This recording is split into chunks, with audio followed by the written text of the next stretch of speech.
You've seen and heard the stories of women making strides in space exploration. I look at the women who paved the way for us to get to where we are today, and it's just extremely amazing the power that they had, to actually keep going and be resilient. Career fields that had challenges for females decades ago.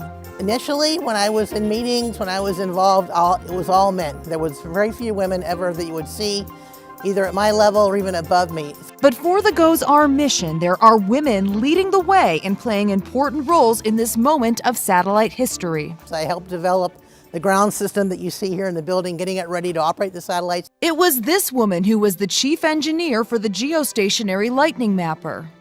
Being able to take all of the testing on the ground and make it and predict how it's going to work in the end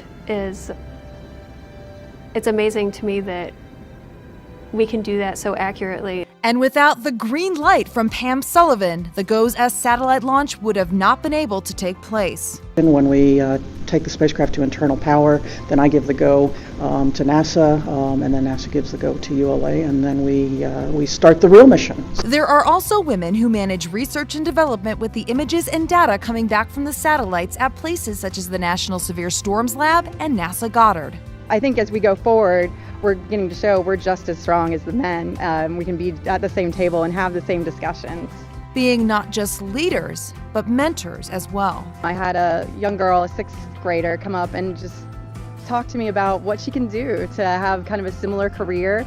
And it was exciting for me. These women and many more continue to pave the way in women's history. What I really hope is that for future generations, girls that are young girls now, that it will be really boring to see women in science and engineering because there will be so many of us. Joining forces as a team.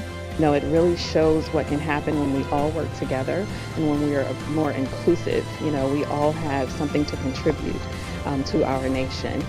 And setting the bar even higher for future generations. Younger women today are not in any way intimidated by the history of this being sort of a male-dominated industry, and so they're taking every job, every science job, every engineering job. You work hard and you do your best, and you can do what you want to do.